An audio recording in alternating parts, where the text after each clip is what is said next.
Glued. I suspected. Take the brushes away from everything. Right, good.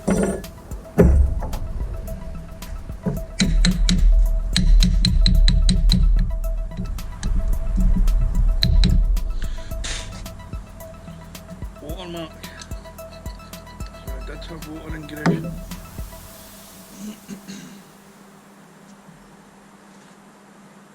Caused it to fail, I guess.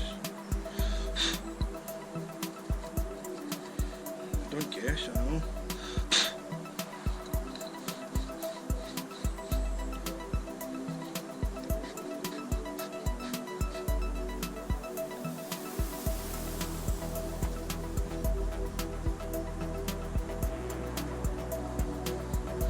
And you see I sealed one as well.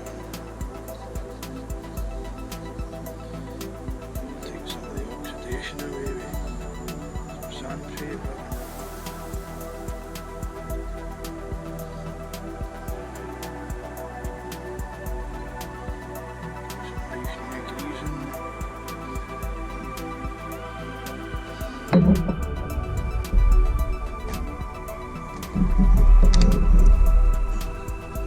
Oft.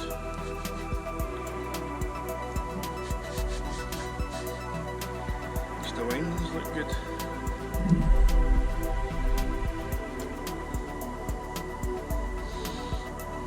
Smell of burning baker light.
That'll be the problem.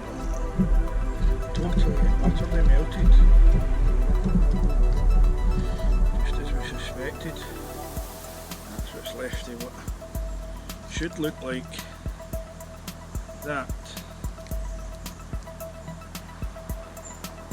Totally cooked away. Brushes set free to run about. Tension and spring probably burnt up. So we'll get this out. See if it's the same size as it looks. Take a wee picture of it. So we'll get something to fall back on.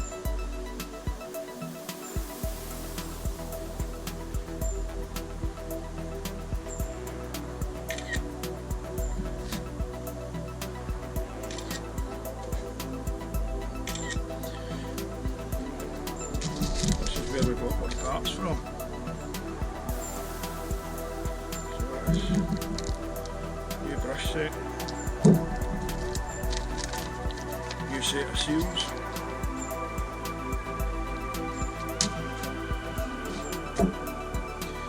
Hopefully all good.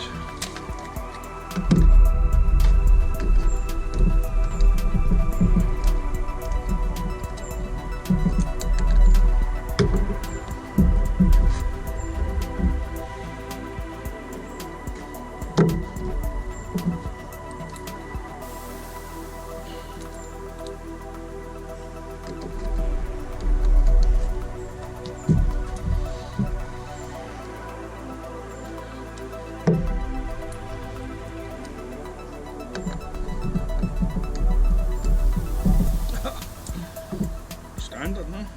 It's too big ones too wee. Try this in case we put them back there. That's the one. That'll get our terminals on.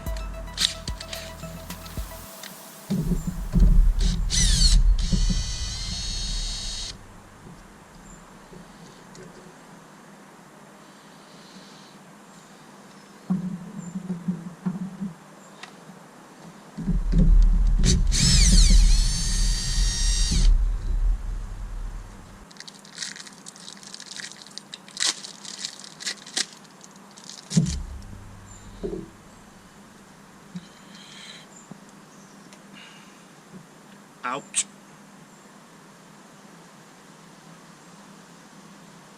So,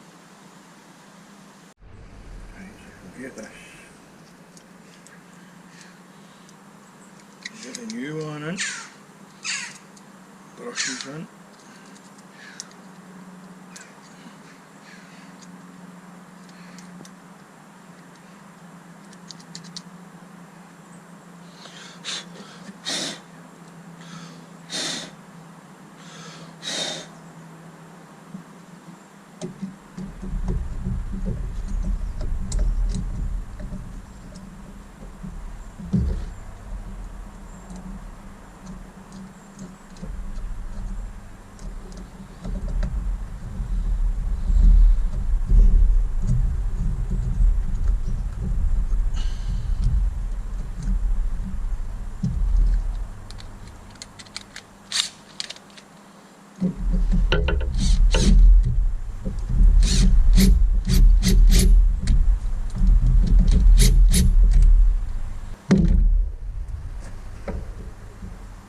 So, new one looks fabulous already.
Brush works fine, nothing short now.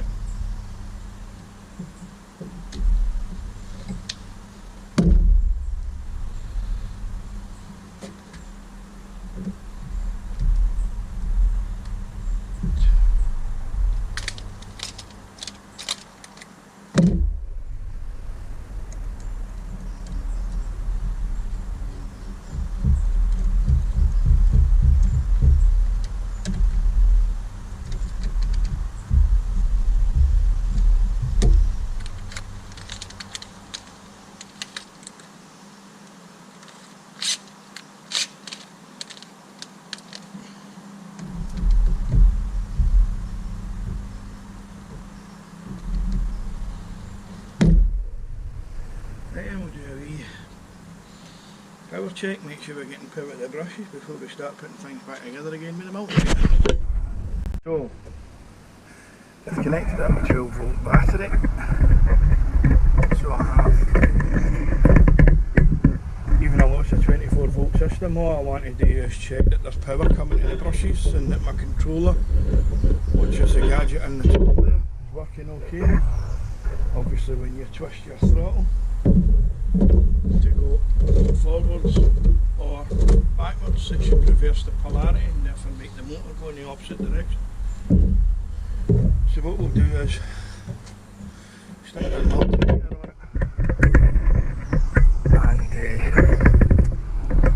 just check how we got on to check I'm getting satisfactory readings.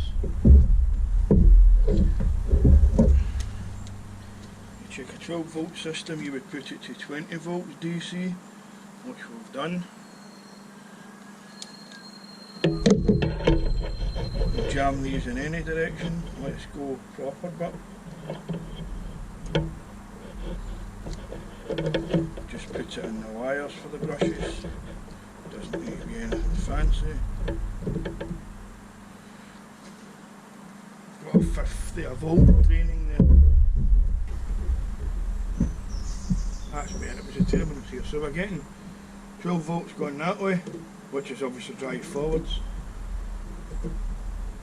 12 volts minus going the opposite direction, so which means that we're getting what we were hoping to be getting. There's a minus reading on one side and a positive reading on the other. So let's hope that the coils, the windings in the motor are good, the commutator is good. We'll disconnect that now, because we don't need to be trickling 12 volts through, so we'll put it back together. We'll just put it up to 24 volts. And see if we can get a spin out the prop. Whether or not we'll have variable speed, I don't know. As I say, I don't know what sort of damage there's been in here. The amount of heat that was generated. There's some sort of windings at the back. Might have been something to do with motor control. Like a DC motor controller. Sending a signal back to something that might decide whether or not the motor's doing what it's supposed to be doing. That may be cooked, because as I was saying when we stripped this off, the rods are very discoloured with heat, suggesting that before this motor actually failed and had the power to melt all of this, there was an electric fire in a superstorm, banging sparks and heat everywhere, because for these to get blued up like that, you're looking about 200-300 degrees. So it's obviously been a fire, a sparks going round here to burn both rods at opposite sides, be the motor turning that way. You know what I mean? If that was a brush that went, the motor's turning that way, it'll chase the sparks from here. So it's come right round to burn this one, so that whole thing in there must have been superheated to end up with something as blued as that. So hopefully our motor controller's no shot, and that'll still be a serviceable unit. But £20 it cost me for that there, and £5 for a set of seals. 25 quid to find out 150, £180 motors. Good is okay. If it's knackered, well, it's knackered. Maybe get some etching paint as well. Do something with this mess. Anyhow, need to find some way of getting this in, keeping the brushes out the way. There is a tool that you can get for it. Maybe being a Scotsman, I don't buy things I don't need. I find ways to work without them. The bearing feels good. Commutator end. I'll just give that a wee scratch up as well. Although, when the brushes run round it, that will scratch it up.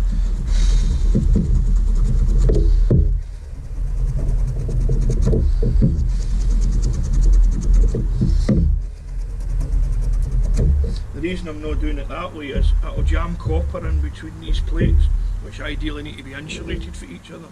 So we don't want copper material getting in here. That's why I'm blowing and doing it that way, so that I can hopefully blow these channels clear to make sure that we're not getting crosstalk or a short for the copper metal.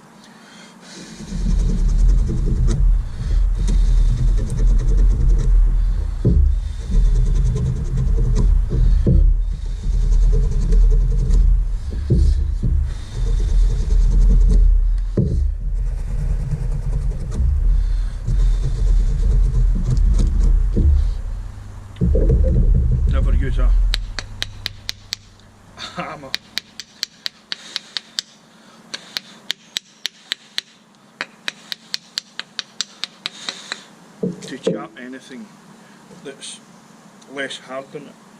You will damage it. So we need to find a way to keep these bad boys out. Get this in, which will be relatively simple. If you look at this, you'll see it's got a long end and a short end. And looking at the inside of this, where you see that rim, obviously that'll be the short end that goes in there first.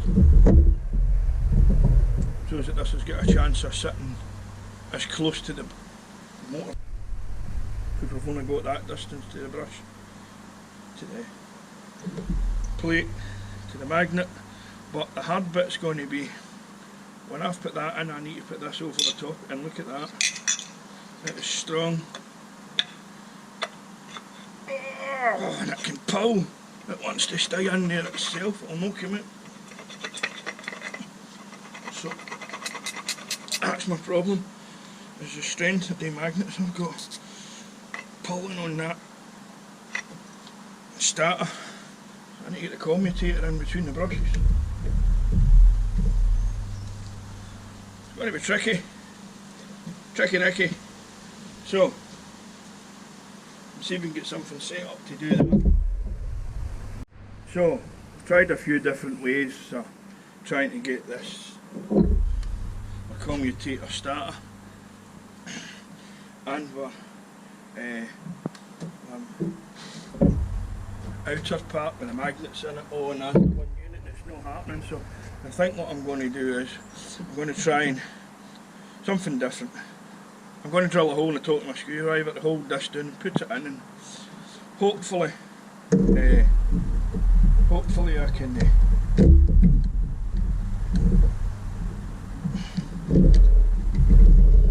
slide it down and hold it down. I think that's in. Feels good in the burn. So my theory is drill a hole in the top of this, put that at the top of it and slide the sheath down, and that way I can hold that in. So give it a bash. Give it a bash. See if we've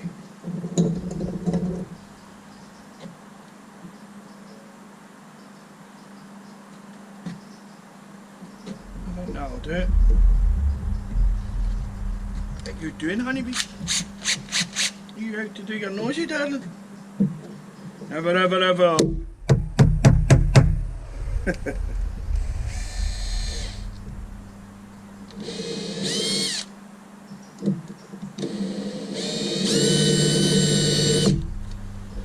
might be good enough.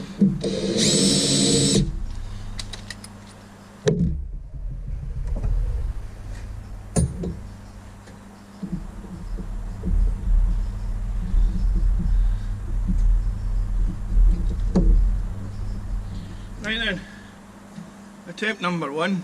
This is basically a gasket sealant for flues and boilers and water pipes and everything, so this is maybe perhaps over-engineered for this, but nonetheless we'll bang a good bit of it on.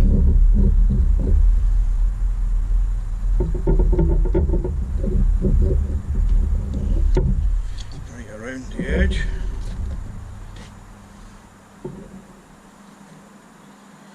That should be sweet enough.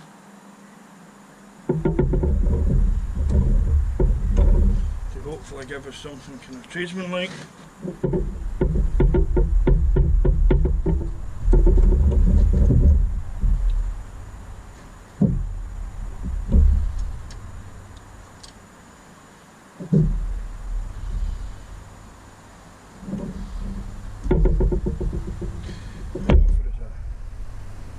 Reasonable seal.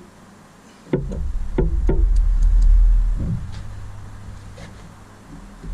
stop it cooking itself again due to water coming in.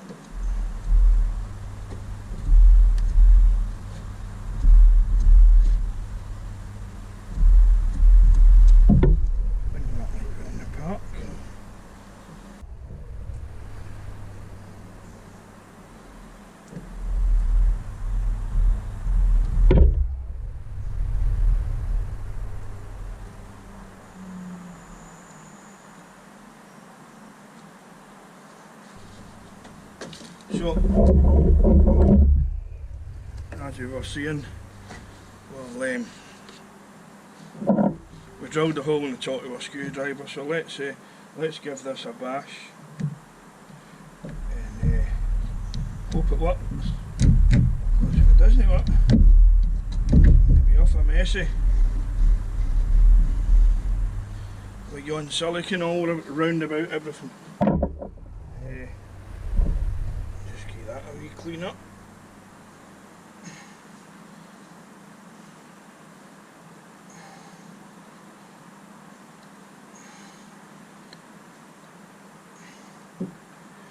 Coating the silicone on that, just so that we know it's going to get a good stick.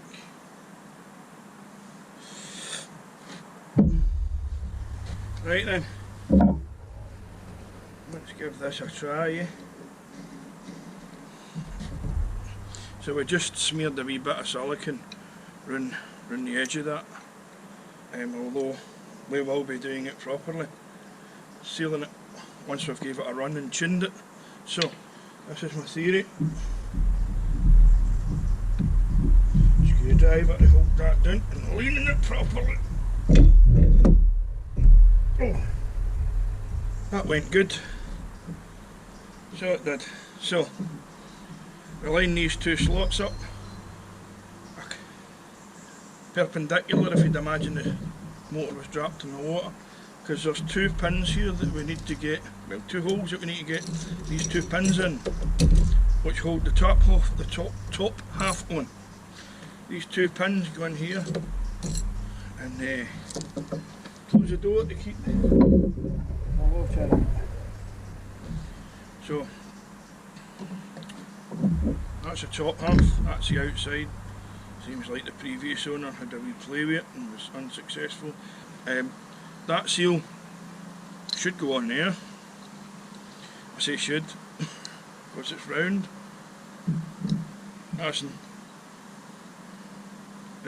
don't mean in a circle, I mean it's actually formed as a round band rather than a flat band. And in theory, once you've got that on there and it's going to stay on, then that plops on here and seals around that tap edge, and again we'll put some silly sealer on that as well. That's what I mean if it will stay on, because it's round. Sometimes you can offer it a wee bit of stay with this. Oh right, it's marine grade aluminium, it's quite hard.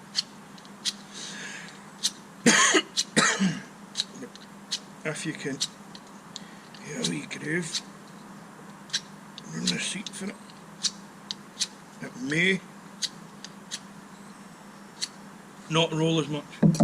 Anyhow, we'll go and get some grease to grease these up and get these wee seals on, and then we'll get that round here which sits on that edge, so when you tighten it all up, rubber at the bottom seals, I'll silicone it, rubber at the top seals, and I'll silicone it. So we should be good for being watertight. We'll go and find some grease or Vaseline, which is good enough, and I'll run it up.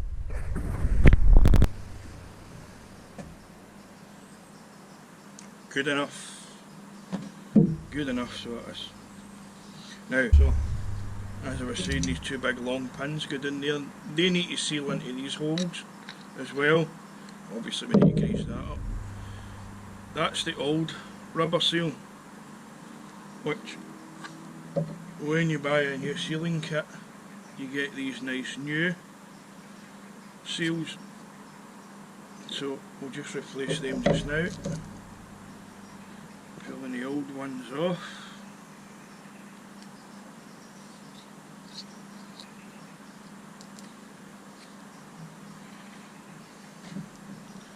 And putting the new ones on. So that's quite sweet. This, on the other hand, is concerningly a touch. I don't like that movement that I've got at all, making me feel like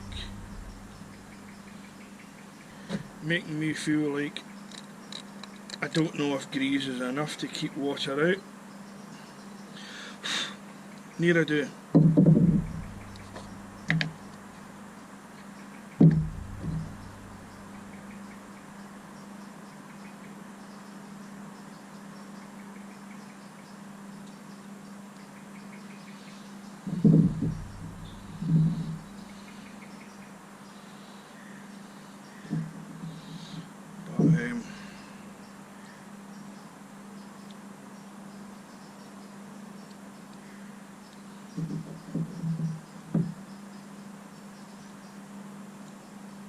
We know new kit for this end.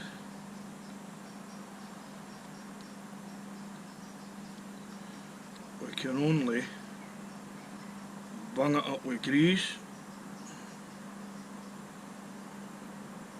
well in this case Vaseline, until we get hydraulic lock with it. That means I've stuffed into all the nooks and crannies apart from the ones with air pockets. Got my finger on the back here, there's a bubble.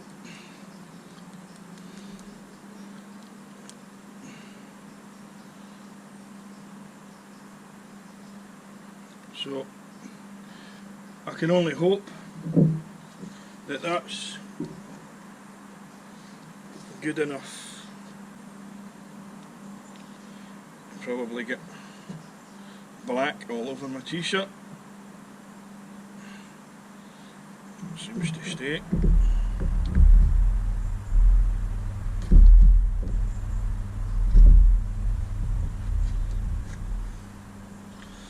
That went good as well.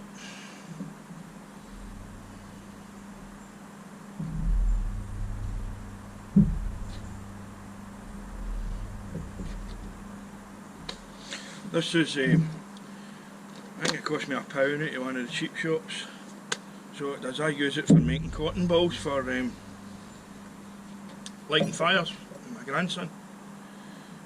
He's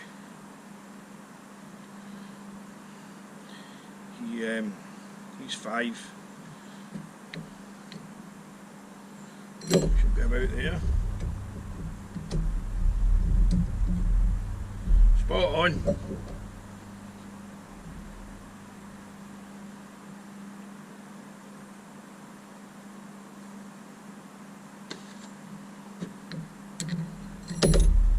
Missed.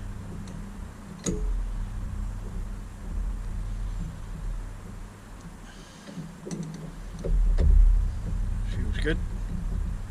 That's a hit, and that one's a hit.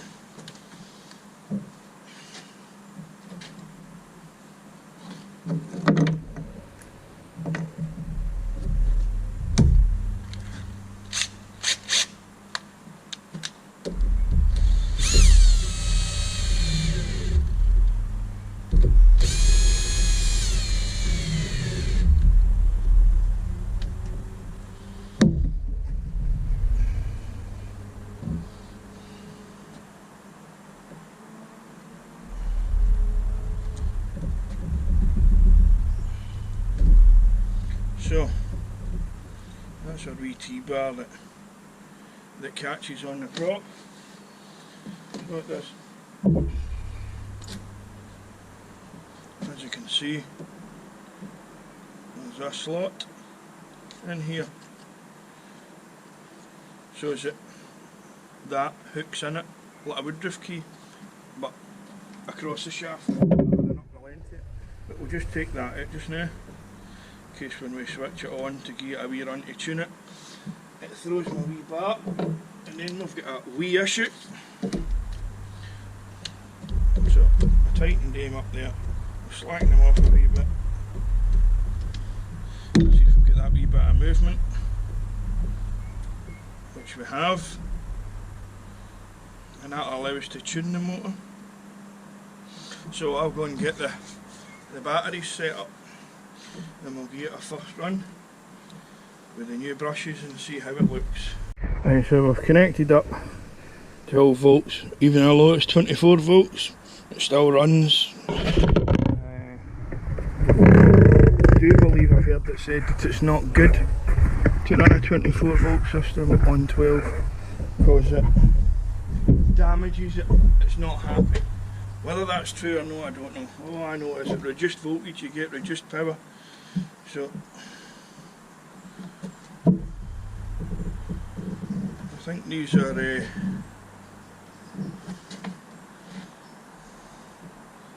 electronic panels, free. I think they're just rough and ready. Anyhow, in theory, when I turn the handle, we should get a spin. Here we go.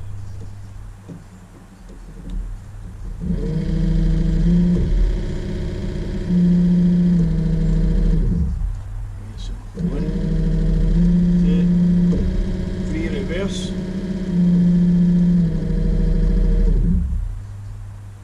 Forwards. 1, 2, 3, 4. That's a definite 5 there as well. So hopefully you can hear the motor. Listen.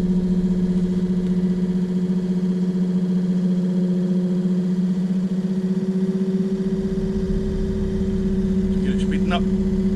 So we'll pass back to centre again, it'll slow down. And in theory it should do the same at the other end. Listen.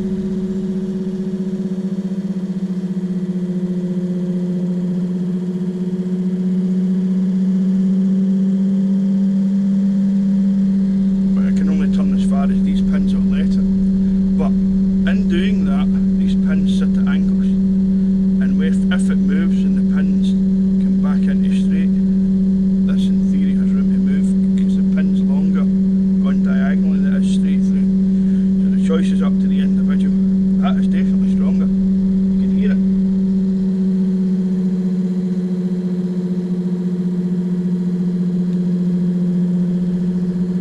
And that's the pin straight up and down.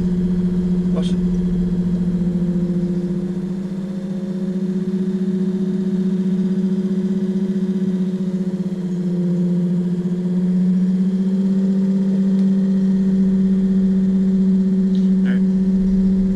That's obviously the pins hitting the magnets. That's how it will not turn anymore. So that's it. That's it maxed out.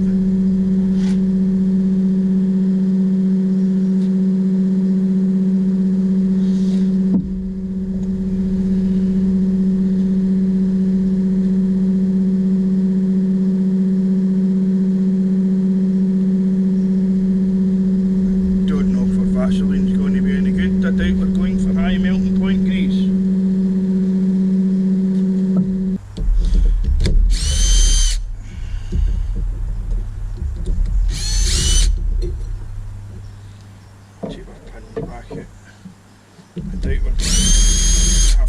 Some high melting point grease because the Vaseline seems to be liquefying.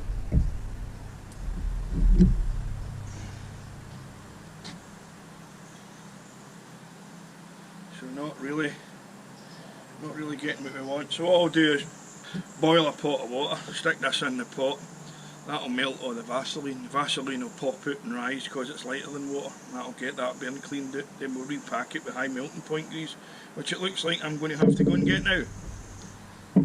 So nearly worked. Obviously when it's working hard in the water, then things are going to heat up more as well. So at least we're seal stayed in.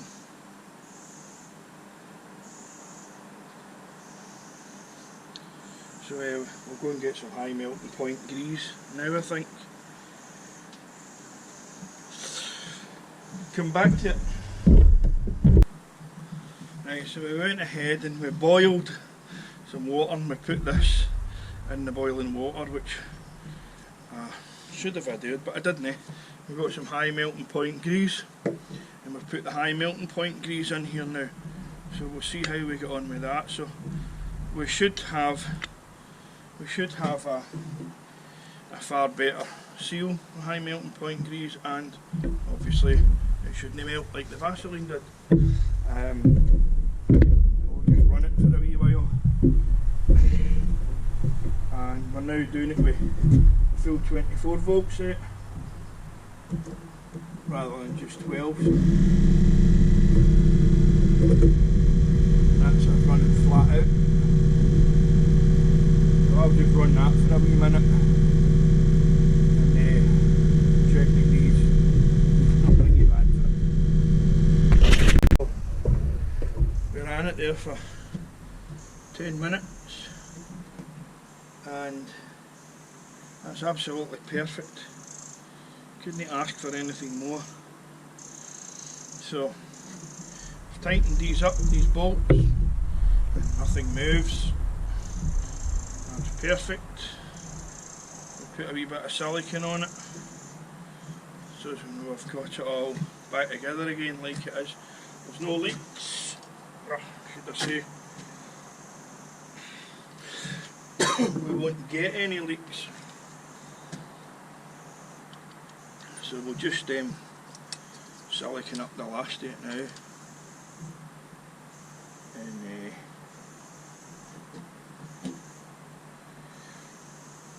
we'll squeeze that in with our finger so that we are 100%.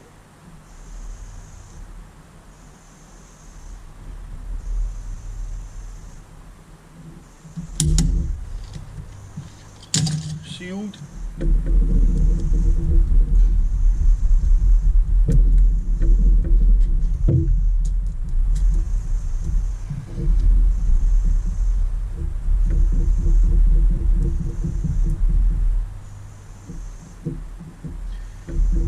A paint fleck there. Try and make it happen. That looks well sealed. Maybe not a cosmetic work of art, but I just need it to be salt waterproof, and that should be exactly what we have now. Salt waterproof.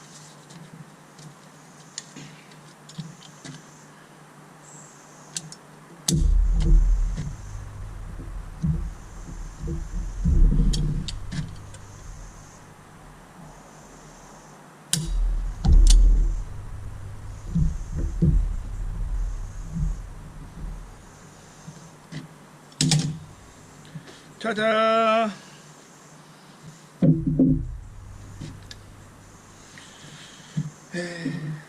Wee T-bar back in. We're like a woodruff key. Wee bar slots in across here. Power off. Power on. So our lights are doing exactly what they're supposed to. So, perfect. Just give it a wee run now.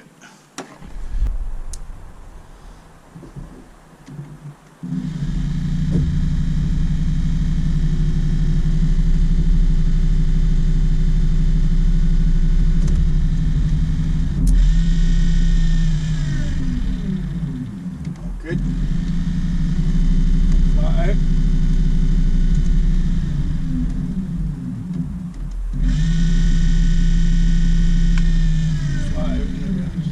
Perfect. So, that was a good 20 minutes, give or take an hour. Happy. The engine's gone again.